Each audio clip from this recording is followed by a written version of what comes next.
Today we're looking at transitions. Okay, Margaret Williams. I am a certified uh, executive leadership coach. I also have 39 years with the Army Corps of Engineers. I've recently retired. The 30th of September will be my last official day as a government employee. Congratulations. Thank you so much. You have no idea what it took for me to get to here. And I have a master's degree in industrial and organizational psychology. Um, Alexandria, please introduce yourself. Hi, everyone. Yeah, thank you so much for the invite. I'm Alexandra Lais, and I'm a somatic coach. So I basically help people connect back into their bodies as we are more conditioned and accustomed to living in our minds a lot in today's culture. So my job is to guide people back into their bodies, connect with what's happening inside of themselves. I'm also a yoga teacher, so that was my entry point into this bigger work of coming out of this overwhelm, this anxiety, looping narratives that we often seem to be really stuck in for I would say oftentimes longer than necessary. So yeah, I find it a very beautiful tool to work with the body, our body. So this is what I do. Yeah, and thank you so much for the invitation. The topic of transitions is very relevant to me these days, and I feel like it's relevant for a lot of the people I'm surrounded by. So I think we'll have quite a bit to untangle together today. Sounds good. As we know, the world is chaotic and things are changing on a hourly basis. Okay, and it's exhausting. It's mentally debilitating, and that's one of the reasons why I turned off the news. Do I want to know what's going on? No. I wish I could go to my feed and remove anything dealing with uh politics. Okay, because it Mhm. triggers me. Okay, I don't want to know because there ain't a damn Yeah. thing I can do about it. So Mm. when we talk about trauma and all the chaotic things that are going on in the world, it affects our body, mind, our spirit, our overall well-being. Okay, Mhm. and so we recognize all of these things in our body. We hold all these things in our body. So talk to us a little bit more about how your work helps us with that. Mhm. Yeah. Let me see how I can start approaching this.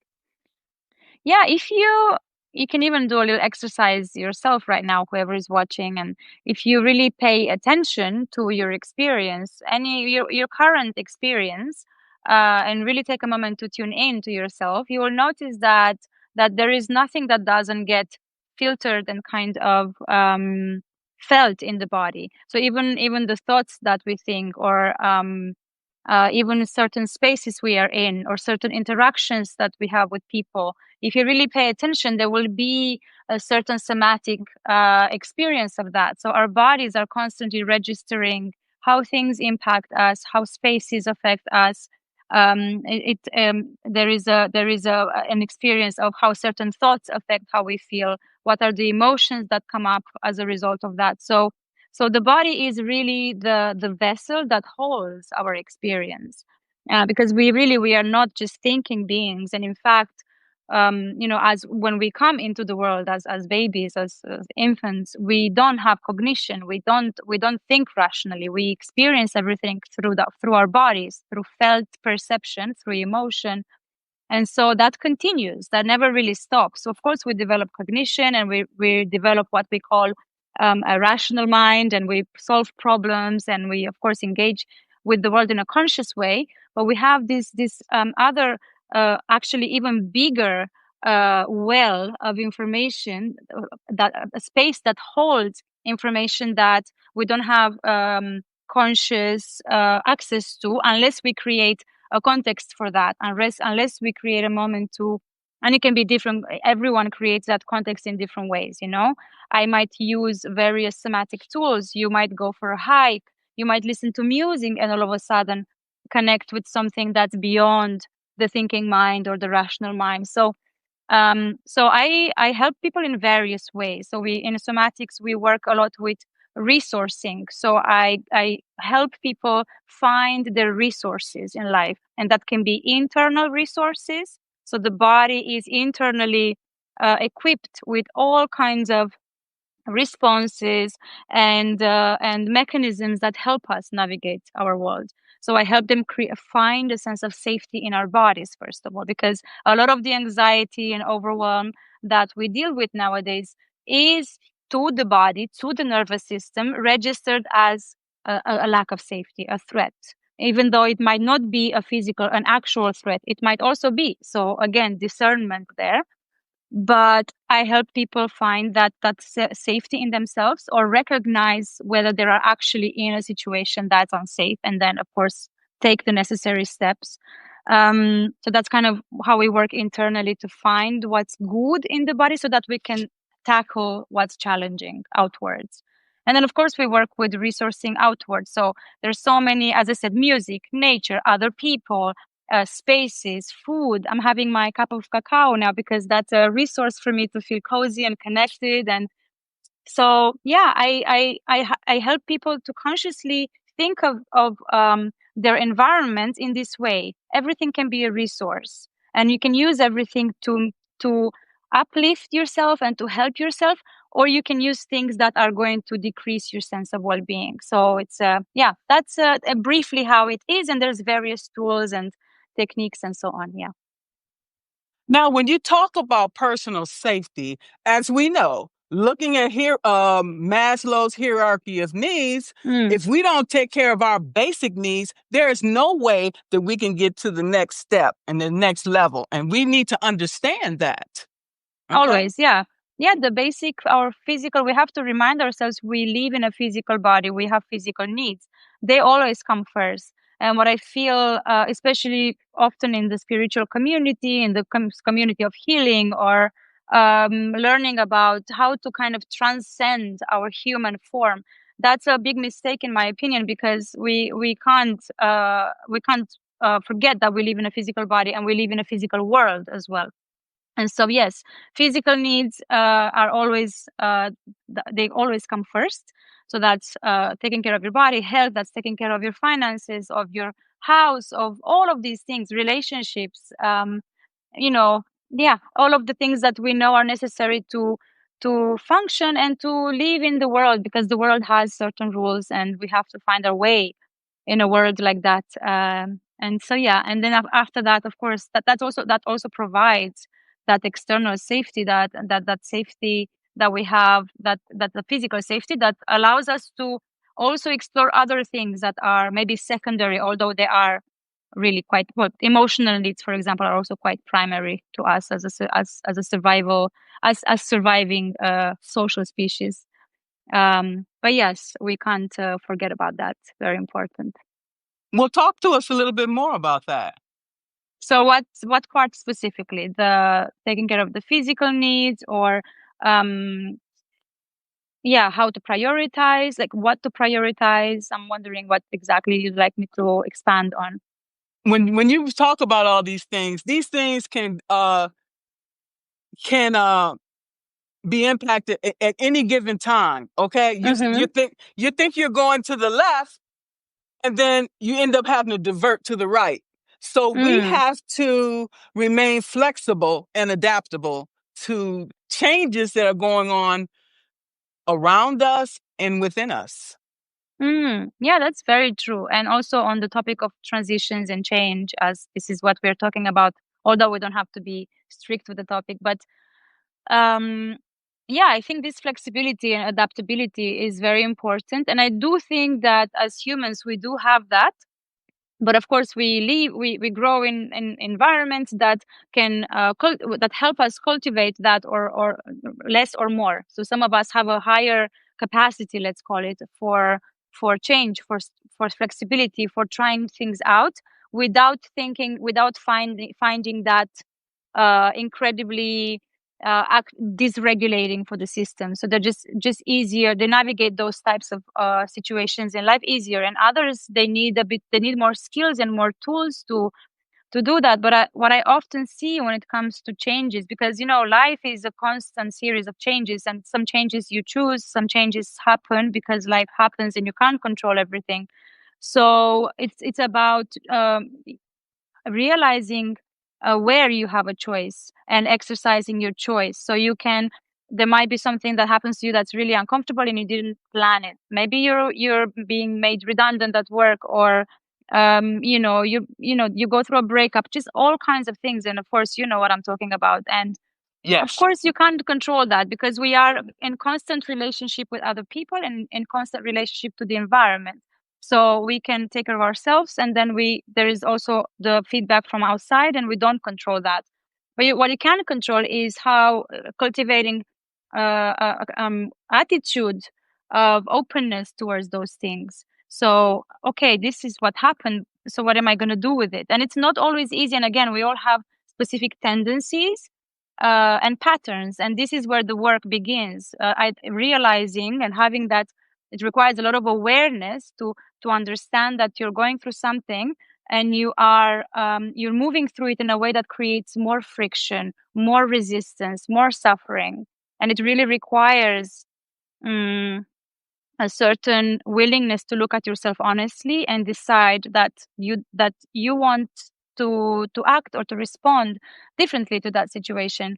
And so you steer or navigate that change, that transition, in a way that helps you grow. You don't have, again, a say on the outcome. You might not know where it leads you, but you are learning in the process. You are building your character. You are growing. You are learning about yourself.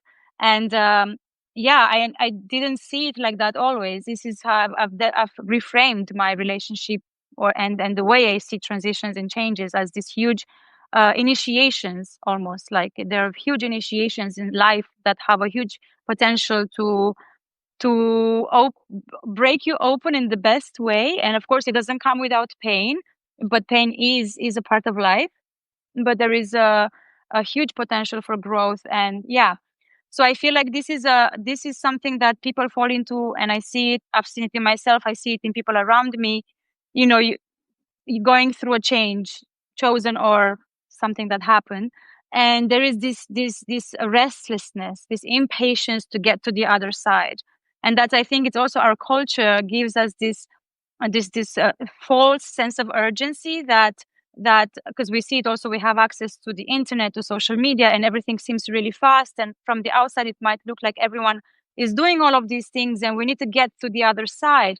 But maybe, what if it's not supposed to be like that? What if things are supposed to take time? What if it's okay that you move through a transition for 2-3 years, and it's taking time for you to move through your patterns, through your tendencies, to learn. And so I feel like it's, again, a certain humility that these types of experiences teach you, because also realizing that our minds, because our minds have lots of agendas, and it's not always what our minds think they want. It's not always what's best for us, and our body might have, or even our soul might have another idea of how we want to move through that. So I think that we see transitions and changes, not in the best way. In this Substack community, I'm very privileged to be surrounded by people who are going through all kinds of transitions, and we can talk about these things as we are doing now. And we are reframing it, and we learn from each other, and so it doesn't feel daunting. I know that now everyone goes through transitions. I know that this is something that people talk about openly, and it's a beautiful thing, but it's not a common way of looking at it, I would say, as I see it, also, yeah, around me. It's this thing of like, okay, like, this is uncomfortable, I want to figure it out, I want to get to the other side. Why is it taking too long? Why don't I have the answers? And it's a lot deeper than that in my experience. It's like it's a trust that you get to develop in yourself, in life, in something deeper than just like what your mind tells you. So I don't know if I answered the question, but yeah, transitions. Yeah, it's a deep topic, and we look at it in different ways. But there are ways to look at it that are more supportive, I believe, for us.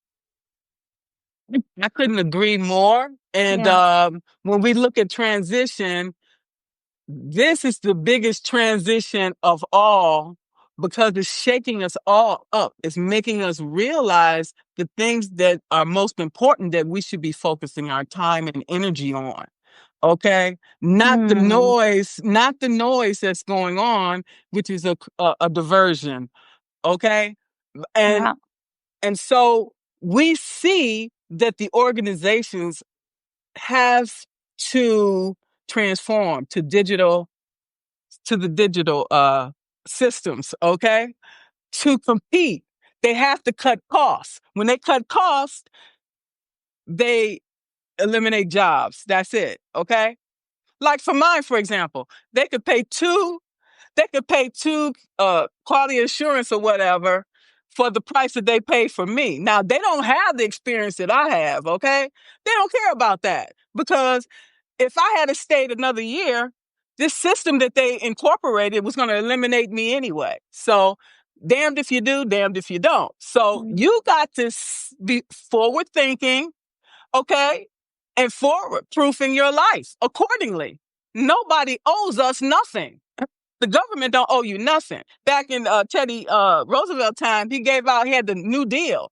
Okay, there is no deals. Okay, not for us. You make your own way because Mm. the government is not required to take care of us. Okay, to Mm. sustain us. And that's the reality. And people are under the assumption that they have to. No, they don't. Okay, Yeah. and when you wake up and smell the coffee and realize that you're alone and you are it. Heaven help you. Mm. Yeah, I like what you're saying because again, it's an attitude that helps you to put the choice back in your hands. So you go through something that's something you didn't want, you didn't expect, and instead of blaming it onto, we can always find something or someone to blame, right? You bring it back to you, and you take your power back in a way. You know, we hear it a lot, let me take my power back, but like in this context, I really see it that way. What can I actually do with this situation? And again, like even in this types of situation, it's an opportunity to assess what's how things have been, what's been working, what's not been working, and to be honest with yourself, to ask yourself, like, is this what okay what where do I go from here, what's my direction? And you can, yeah, and again, that requires your willingness to do that, to look at it honestly, and to, because it can be very comfortable also to not question it at all, and then just take the next thing that's available, or just, yeah, just again not really realize that you do have choice. It might feel harder, and everything is hard. I feel like you choose your heart. You choose, you choose to move towards your life in a way that requires a lot of self accountability, and that's going to be hard because you're going to have to make choices in alignment with the person you're becoming, and that's always hard. Or you choose to go forward in the old ways as well, and and that's also going to be hard because eventually you're going to realize that you've betrayed your soul, and that's not going to feel good for you. So you choose your heart. There is no way around it.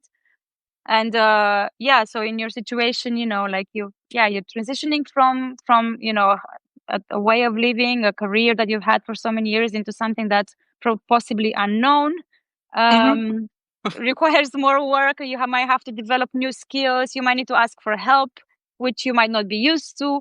You might need to be vulnerable. It opens you up in all these different ways, which is, again, you're becoming a new person. So that's for the brave. In my opinion, that's really for the brave ones. So yeah. It's better for you to choose than for you to be in a situation where you have no options. Okay. Mm, I left mm-hmm, on my own terms. Okay. I left on my own terms. I chose to walk out rather than wait to be fired. I'm like, mm-hmm, I don't know what day I'm going to be fired, and I'm not going to wait for it because when you are baseball player or a football player, a soccer player, and you at the end of your career, you want to end your career on the top of your game, not at the bottom. Okay. Mm-hmm. I didn't work all those years for that. That you take everything that I did and turn it to crap. No, thank you. Bye. Okay. That's So it.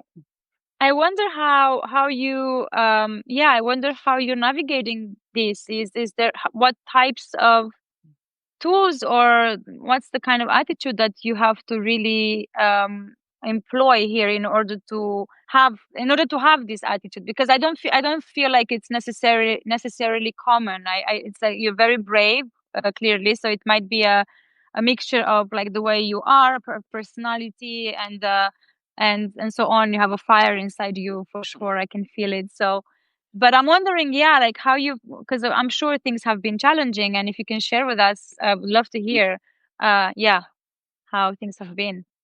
Well, growing up in a dysfunctional family, okay, and then, having to see my father beat my stepmother, and then, one day I threw an iron at him, and he went to get his shotgun, and I'm like, he went to the bedroom. He was going towards the bedroom. Common sense to tell you, get the hell out. Okay, I got out of there because he came back with his shotgun, and he was gonna kill me. Okay, like Marvin Gaye's father killed him, and I was not going to be that statistic.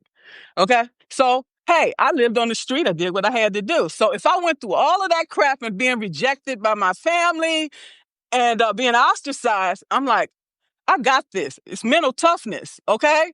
When you see them coming for you, you've already planned ahead of time. Okay. So, because I wake up early. So when you come for me, I got you. Okay. I Mm-hmm. got you. Mm-hmm. Okay. I am not Yeah. somebody to be messed with. And when you do, I got that. Yeah, I Okay. love that. Thank you for teaching us that. I love it. I do.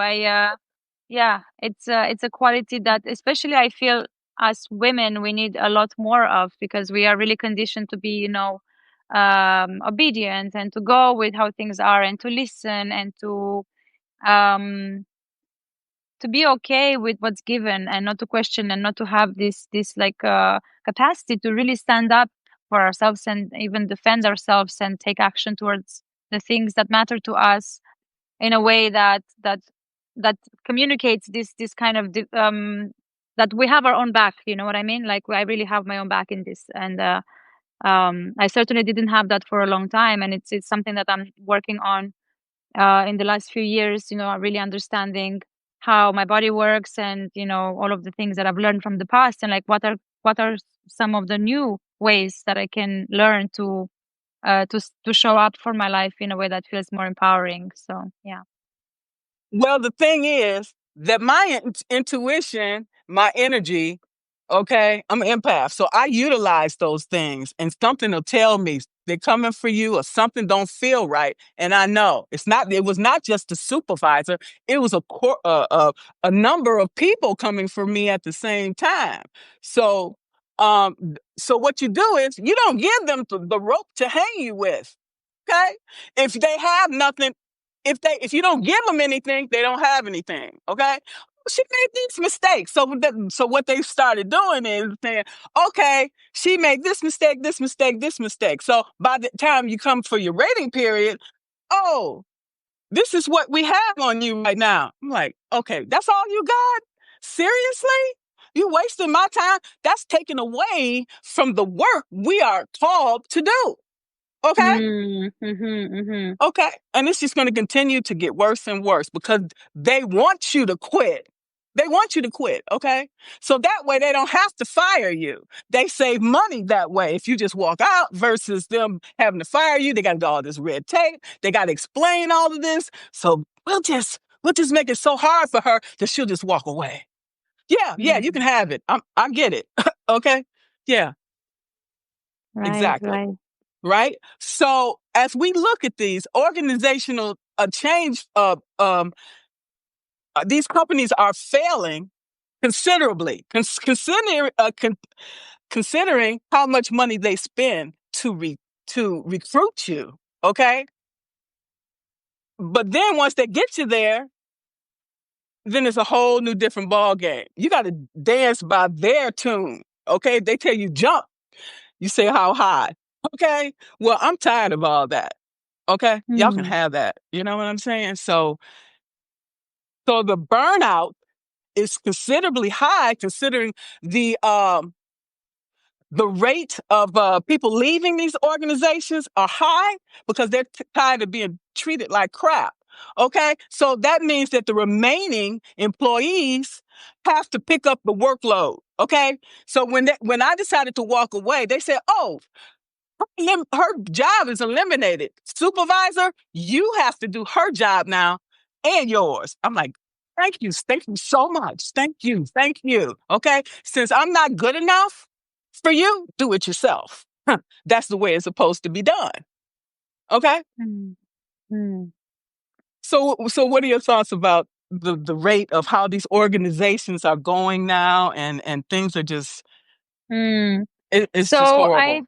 Yeah, I can't say that I have a lot of experience with it right at the moment. I've been out of, full-time employment in a company for a few years, and so I don't really, and especially the current landscape, in the corporate world, I'm not incredibly familiar. That's why I'm Good for listening you. to you. And yeah. So I guess it depends on the company, but I'm pretty sure that there are some things that happen that are not in a favor of the people who are working the hardest. That's for sure, because I keep hearing that. And so it does make sense that if you do have the the opportunity, and if you feel the call, it does make sense to distance yourself from that. If it's making you feel bad, if it's leading you into a burnout, if it's creating stress in your life and so on, that's all going to affect your health as well. So it does make sense to take a distance from that and carve your own path, even though, as I said, it might still be challenging. And I see a lot of people who are taking this path. I also have around me, I know people who are happy also in their jobs and have good companies, and they're looked after in good ways. So I don't think it's all bad from what I see. But and it probably depends on from country to country as well, and the industry, the field, I imagine, has something to do with it. But yeah, I'm glad to hear that this has been an opportunity for you to, find something within you, to find your fire and move towards it, rather than just wait until maybe it's not too late, but maybe even more difficult to come out of that. Yeah. Yeah, the longer we wait, the more chances that we won't do it. Okay, let's keep it real. Mm. Okay, and that's why it's so important to start now. Mm, Okay, mm, mhm. I just want to say too that burnout alone costs United States industries over $300 billion annually. Okay, That's and it's insane. Yeah. and it's all stemming from poor managed transitions. Okay, and it's sad. This is all should be a part of the business plan. Okay, how you're going to handle all of this. Okay, if people are unhappy, they're not going to be coming to work. They're not going to give you 100%. I'll give you 50% today. Okay? Because you're not doing a damn thing for me, but yet and still, you want me to do all this crap and put up with your crap also at the same time? You ain't paying me enough money for that. What you thinking? Okay? Yeah. They say, okay, what we're gonna do is because we getting too much flack from these employees. They don't want to do what we tell them to do when they do it. So we'll just eliminate their job and we'll replace it with a computer system that don't take off, that don't complain, that don't say that my kids are sick. We'll eliminate all of that. So Mm, what I did was I went to school, okay? Because I knew this day was coming, okay? And I wanted to have some additional skills that I could use when that day comes. I became a certified coach, okay? I got my bachelor's degree. I got my master's degree. So I mm, could get out here and compete with all of everyone else that was dumped from the federal government into public sector, in Hmm. the public sector. Oh, Okay. So this is just creating a bunch more things that we have to figure out and do along with everybody else. Thank you, federal government. Okay. If you can't beat them, join them. That's why I joined them. Okay. So then you can't beat them. So I mean, right. not really. Not one person. It takes a multitude of people to beat them. And then, because they have so many different tactics and strategies, they be using when you sleep. Hmm. Okay? So it is what it is. So you got to get yours when you can get it. Okay, don't wait, because Hmm. you might not. So, You might not be in the faculties mentally or physically to be able to do it if you wait too long. Okay. hmm. So what you're talking about is having that capacity to recognize well in advance when things are going in the wrong direction, right? And Yes. yeah, that's actually very true, and it's important to do that. Yes, because and especially when it comes to burnout, which is so common. And I actually what you mentioned about the United States, it's really insane to hear that the figure is so high. But yeah, recognizing in advance that where you are is not good for you, and creating even in small ways a plan, right? A plan for a change, and something that can hold you is really crucial, and probably even not talked about enough. Um, so it's fascinating. So this is the kind of work that you do with people, because that's actually very interesting. So you're supporting people going through these types of transitions from, like, let's say, toxic work environments, corporate world, into something that's more aligned with themselves. Well, I've been helping people with a lot of different things, and as I evolve, my products and services evolve, and Of this I course. think is of the most need right now. Okay, Mm-hmm. because so much change and so many people's jobs is being lost. Okay, your Mm, benefits are being lost. It's being taken away and given to the rich, and we have to figure out how the heck we're gonna survive. Okay, in the midst of all of this crap, because yeah. things happen at the most uh, inconvenient time. Oh, we don't need you no more. And you just paid for this vacation for you and your family to go on $10,000. Oh, here's your pink slip. We don't need you anymore. And you didn't see it Mm, coming. Okay. They don't have to give you notice anymore. With all the collective bargaining be gone, all the protections gone, now they want to make the employees to pay more in their health care. Okay, say for example, the government was paying 30% for me. Now they want to, oh, well, we'll just pay 15 and they'll have to pick up the rest. Okay, I have Blue Cross Blue Shield, but it don't cover dental. Okay, the guy talking about, well, you need this and you need that. I'm like, baby, ain't nothing wrong with my teeth. They fine, okay? Because I have to pay out of my pocket and I don't have that kind of money. Next, I got the cleaning and call it a day. Okay? yeah, that's very, yeah, that's very, that's the reality of things. And yeah, we have to take matters into our own hands if we can, and as much as we can, rather than wait and depend. And yeah, the work that you do is very important, because people do need support in this transition. It's not something that we learn how to do. We are not also not taught to um yeah, to see things like that, right? And to even also, like, when it comes to, as we were saying, the burning out, and the not knowing that where we are is not good for us. We are not being taught to even move out of that faster. We're not being taught, that comes again back to even having that connection to your body. Like, we're disconnected from our body, so we don't even notice that we're stressed, or we're overworked, or we're, suffering from constant anxiety. We normalize all these things. So we normalize living with stress, we normalize living with chronic pain, and so on, when in fact these things are not normal. And so it is important, I think, more than ever, for people to have this type of support, practical support, emotional support, and so on. All this, there's so much to learn. So yeah, it's a wonderful, wonderful, and very important work to be done in the world today. Yeah. Absolutely. A person come to me, say for coaching, they may just want to vent, to get all of it out. and just for me to hold space for them, not to say nothing, just to listen. And that is sacred, okay?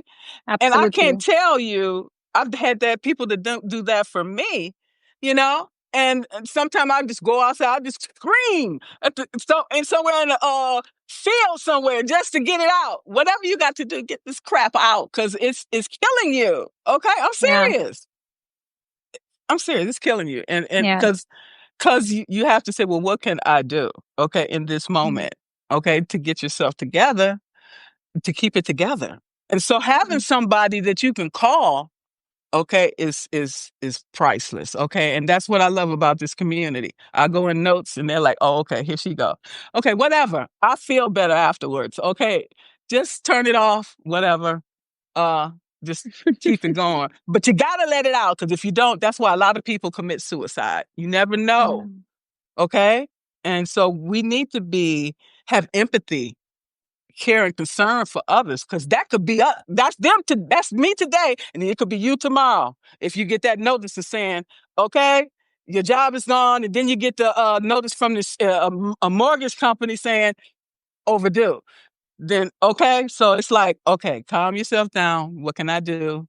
What can I do? Because it's a domino effect. One thing can just change your life forever Yeah. and you don't even see it coming. Okay. So true. Yeah. And it helps to know that you're not alone in that process, that you have support. And because I think so many people go through similar experiences without even knowing that. And it can feel very isolating when you go through something like this.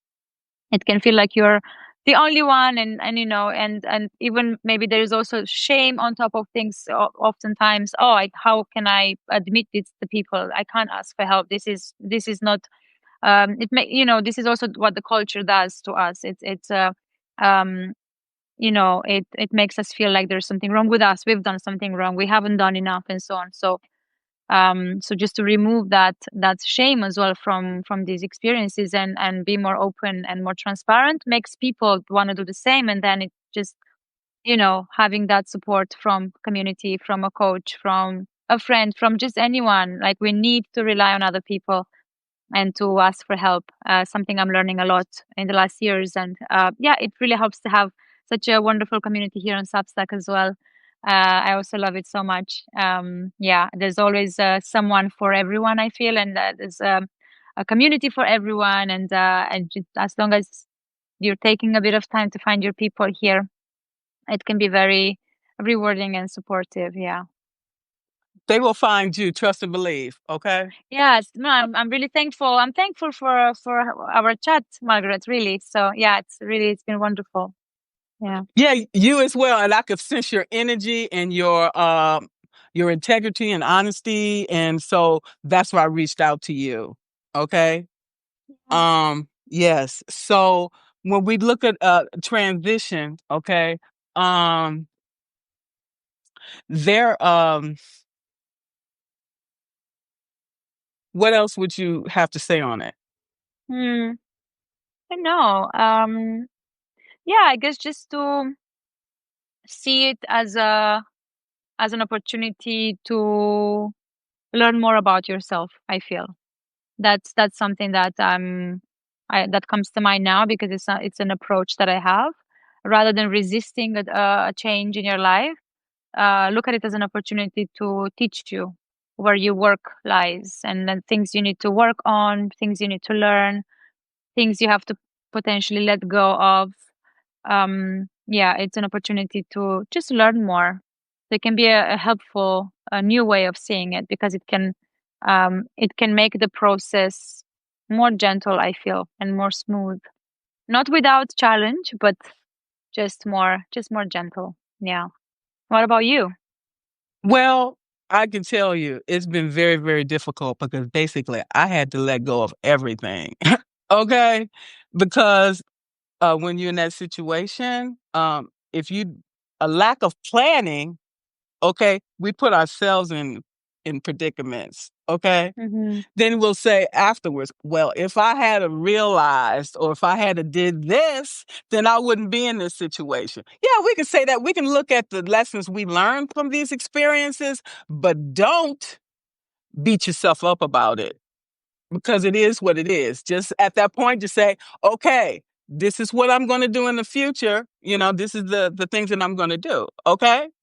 And go from there. Yeah, Okay. that's true. Absolutely. And honestly, transition is really good because Mm. it allows you to see who's actually in your corner. Okay? Mm. Because usually everybody loves you when you're up and you're successful and all of this, but when you're down and out, then you find out through your difficulties, that's where see where the loyalties lies, okay? Because usually most people will scatter. Together we stand, divided we will fall. They're like, that's your shit. Don't bring it over here. Okay? And then, like I said, but that's okay. That's good. Because once you get yourself together, then you know who you can rely on and Mm. who. Okay. So I take notes on everything. I work for the government. I'm meticulous in details. I keep notes. Okay. So That's it is what it is. that's a very important thing you're touching on, and very true. Yes. Yeah, it can really feel like in those situations, yeah, some people are fading away, and again, it's an opportunity for you to decide the kind of people you want to have in your corner. um Again, not comfortable, right? Because it's yeah, it can be painful. We create bonds and relationships with people, we share things with people, and yeah, we are social creatures, and we cannot be on our own, but we can always meet more, we can always create connections that are more suitable and more in alignment with who we are becoming. And I feel like, yeah, you're very strong in the way you are talking about this, and I really like that. Just really that unapologetic attitude towards this. Like, okay, like I'm just gonna look after myself, and I'm really gonna. I respect myself in this experience, and I'm not gonna accept anything less than that. Like I respect myself, and I want the same from the people around me, and that's again a very beautiful way to show to yourself that you have your own back, in the sense that you also want to have people around you who have your back, right? Because I'm pretty sure you do the same for others, for the ones important to you. So again, yeah, another lesson that that we get to learn in this process. Yeah, the people that stay, the people that go. Yeah, very important. Also, it's like God bring people in our lives for a reason. Season. Maybe that particular person was only supposed to be in your life for one day. I've had Yes. that. Since I can't rely on my family, okay? I've always been helped by a stranger. Always. That's why, Mm. and they've been kind to me. I've moved 8 times, okay? And so I didn't know anybody. So that's why cultivating and nurturing relationships is key. It's very important because you never know who you may need to rely on down the road. Hmm. Yeah, it's the family you create, right? The chosen family, right? The Exactly. Exactly. When you choosing find your and nuclear, when you find your yeah, nuclear family is no good, you go elsewhere. Okay? You yeah, improvise. Okay? yeah, So definitely just like having an open mind towards relationships, and opening the perspectives. And as you were saying, it's beautiful to be helped by strangers and to connect with strangers. And I feel like, again, in today's world, we don't speak to strangers anymore. We don't speak to each other anymore on the street, on the in the metro, on the train.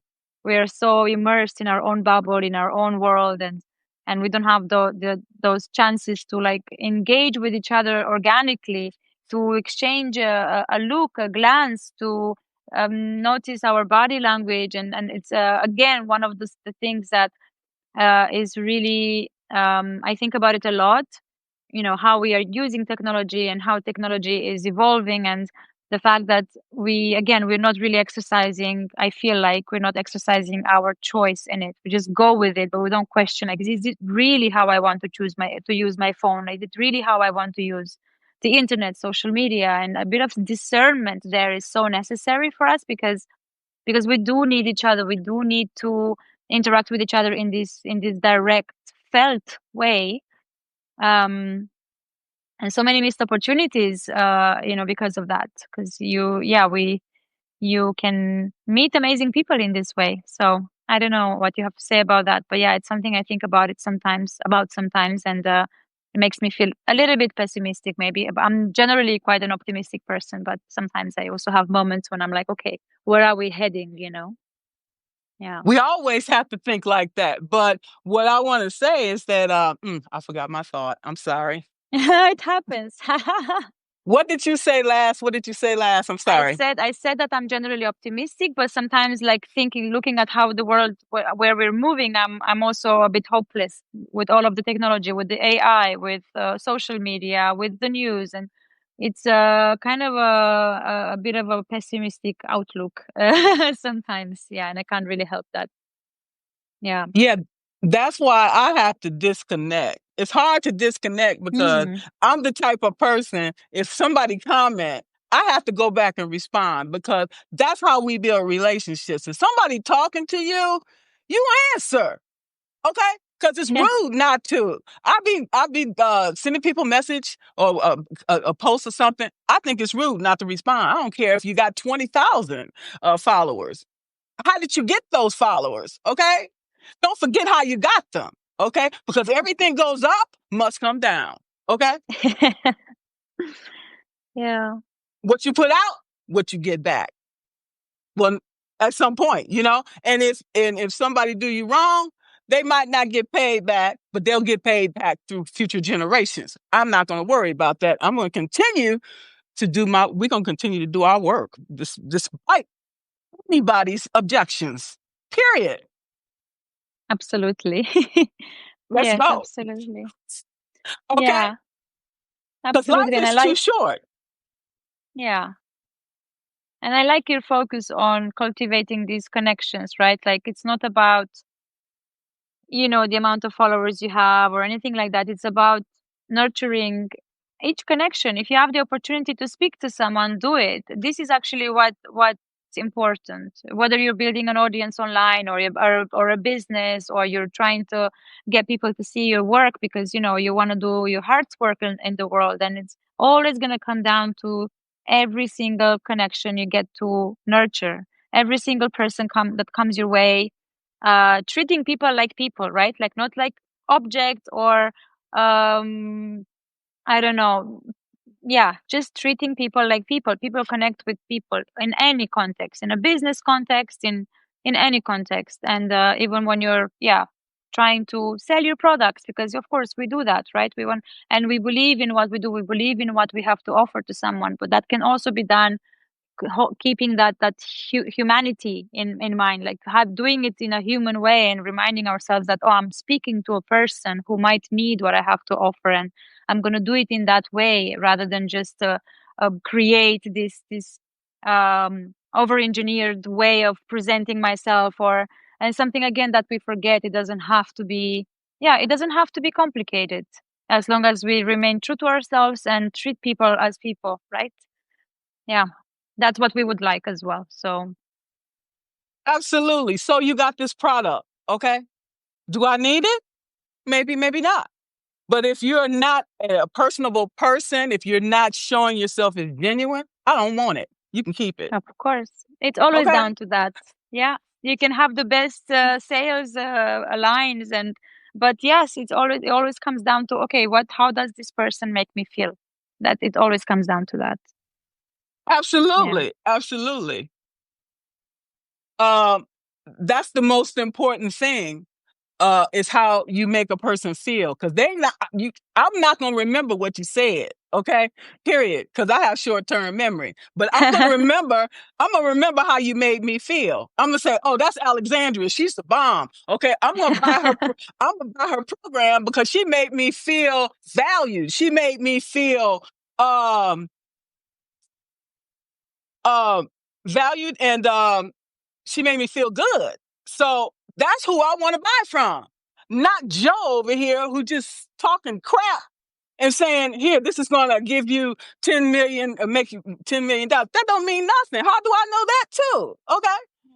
That's why I So tell true. people, get out there, show your face, show people who you are. Okay. Because people like me, I'm not going to spend no money until I know something about you. I have to like you. Something about you has to gravitate towards me, because everybody got a product to sell. Okay. That don't mean nothing. So that's what we need to take in consideration when we're selling our products and services. First, nurture and cultivate the relationship. Okay? Period. I don't have no money right now, but when I get some, I'll remember you and I'll come back to you. Okay? If you're memorable. Okay? That's the thing. Absolutely. And Yeah. genuine. Otherwise, Yeah. you're just like everybody else. Yeah, I couldn't agree more. And I feel like if you do work that you believe in, and if you're genuinely wanting to support people and to provide something of value, then yeah, you don't even have to get out of your way to sell that thing. It's just talking about it in a way that comes from your heart is going to already resonate with the people who need it, with the people who are ready for it. So it becomes this almost like effortless kind of yeah you're in a relationship with the thing you're creating and offering, and you talk about it in a way that doesn't feel forced. And this is, I think, in the field that we work in, because we both do coaching in different ways. It's work that comes from the heart, and it's something that matters to us, so you can feel it very quickly when it comes across inauthentic or forced, or you know what I mean. You Absolutely. can really feel it. Yeah. And it's work that we do that involves other people. We work with other people, so this human component is like the most important one. Being able to resonate and to meet people where they are, rather than just have this yeah predetermined line in mind, and lead with that, and you don't touch anyone in that way. Absolutely. So we need to take all of these things in consideration, people's feelings, okay, and try to resonate people in a lot of ways. So one of the things that I was talking to a friend about was basically all of us coaches are basically saying the same thing. We're just saying it in a different way. Let's keep it real, okay? But at the end of the day, it's about who resonates with us, okay? Yes. They Yeah. may resonate with you better. That's fine. They may resonate with me better. There's enough out there for all of us, okay? It's about collaboration over competition. Okay? Yeah. Oh, I love that. I love that so much. Thanks for saying that. Yes, we need to see it like that. We need to see how we can help each other, how we can complement each other's skills and each other's talents, rather than see competition. Again, something that our culture taught us, and again, something we have to unlearn: cooperation and not competition. I'm going to keep that. Yeah. So in thinking about how we retain the competitive advantage, because we have to think like that. Otherwise, we're going to be out of business. Okay, period. All new businesses start, they go bankrupt within the first 3 years. Okay, so how can we be lean and mean and still accomplish our mission? You want to Mhm. talk about that? It's something I'm learning. So I've actually launched very recently a program, a somatic program. It's called From Freeze to Flow. So it pretty much it teaches some of the things I've been talking about already. Teaches people how to come out of that internal stuckness, internal friction, and put choice back into their hands, and it with various tools that are body based tools. It helps people find that connection to themselves that you can only access when you drop in, so you can't fully have it when you're like overthinking all the time and trying to find solutions with the mind. So helping people connect back inside and find that inner connection, inner fire, and then slowly being able to take action towards the things that really matter to them in a way that doesn't overwhelm them, in a way that supports them. So yes, I've been, of course, I've launched this last week. It's going to start on the 15th of October, and I'm thinking of creative ways to share it with people. I use Substack a lot for that, and I have my chat as well. So I share things in the chat for my loyal subscribers that I don't really share in notes, because these people they're trusting me with their emails and they're reading my work every week. So I want to offer them and give them things that are a little bit maybe more intimate or more specific. So I do it this way, and of course, just again talking about it from my own experience, or sharing how I've moved from my own stuckness, from my own rigidity, into more connection, more flow, because the program was born from that. The program is born from my own experience of moving from being frozen and unable to take action and move forward, to coming to a place where I can actually, come on video and talk about these things without feeling like I'm completely overwhelmed. And this couple of years ago was really out of my comfort zone, but I've managed to create that capacity in my body so that I can do things that are uncomfortable.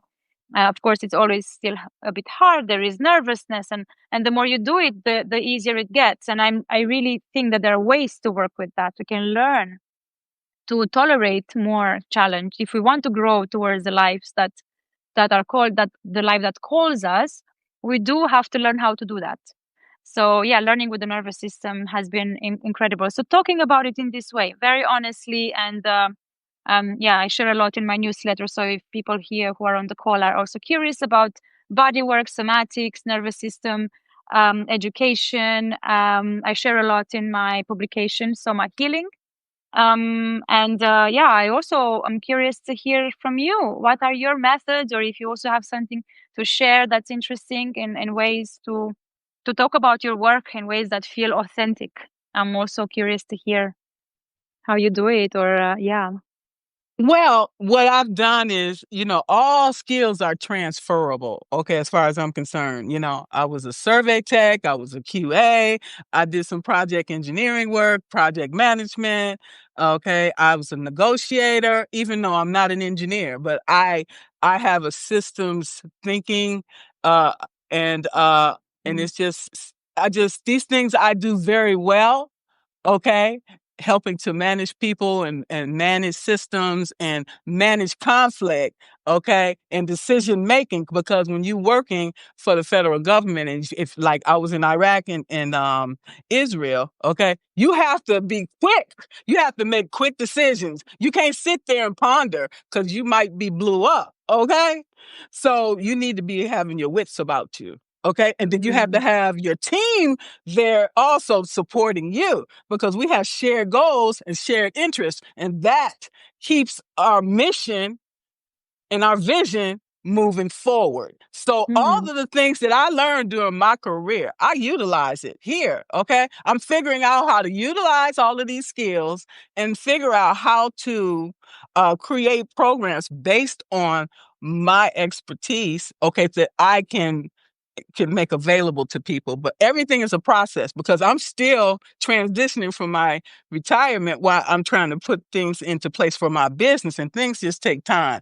It's just going to Yeah. take as much time as it needs to take, because I don't want to just throw something out and say, here you go, and it don't make sense. You know what I'm saying? Mm.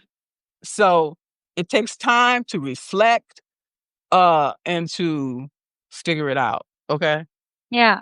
And I think that's the essence of transitions, is also having that maturity to understand that you do have to try things out, you do have to take action, and because you're going to learn through action, and also being ready to pivot and to try something different if it didn't work. Just because something doesn't work, it doesn't mean that you have to quit everything. Again, adaptability and flexibility, what you were saying earlier, something I'm learning a lot also with the work that I'm doing, and exploring and experimenting a lot here on Substack and outside of Substack. I do also a lot of one-to-one work with people, and that also, I'm learning a lot through that as well. Also, like what you were saying, bringing some of the skills from the past, from my previous roles. I used to work in schools. I used to work with kids. I used to organize events. So there's all kinds of skills I've acquired, and you can always you have, it seems like you have a skill kit, a toolkit of like various things, and how can I bring my life experience? Because you never really, again, another thing with transitions, you never really starts from scratch, even though it might look like you start from scratch, but you always have everything you've done up until that point is going to count. So how can you bring that into the next thing you're doing? Um, so yeah, that's also something, a fresh way to think about it. Like you're doing something new, but you don't start from scratch ever. Yeah. So yeah, like I loved writing. I used to I always used to hold a journal all my life, and now I'm writing on Substack, and I just know that it's a natural progression because I've always loved writing. I love engaging with ideas and thoughts, and untangle things, and now I do it on Substack, and it's beautiful because it's something new, but it's a skill that I've been cultivating in some way or another. So something like an example. Yeah. And sometimes, many times, you could have a coaching conversation with a client and they don't even realize that they have all these skills and everything they have already and not even utilizing it until you bring them to their attention. Well, That's how are you yeah. utilizing this? Oh, okay. The light bulb, that's an aha moment, okay? So that's a good thing about coaching. I love. That's also, yeah, our jobs as coaches is to actually remind people of the things they already have inside themselves and to help them open things that are already there. Yeah, that's beautiful. Absolutely. Okay. That's the power of coaching. So, do you have any other final comments? I'm going to see if we have any questions here Yeah, from would be anyone. lovely. Let's see if anyone has questions. Thank you everyone for tuning in. I hope everyone has been taking something useful from the conversation as well. Yeah, I don't I see any don't. questions. Yes. I do you have any final thoughts? I think I'm good. Yeah, I think I've loved it. I think we've covered quite a bit. Yeah, just an invitation for people to come follow me, subscribe if they resonate with the work that I do. And apart from that, also big thank you to you, Margaret, for making this happen. I really, really, truly appreciate it. And I'm really glad to be connected with you. Likewise. Thank you so much. All right. Thank Bye-bye, you. everyone. All right. Good Bye-bye. night. Bye bye.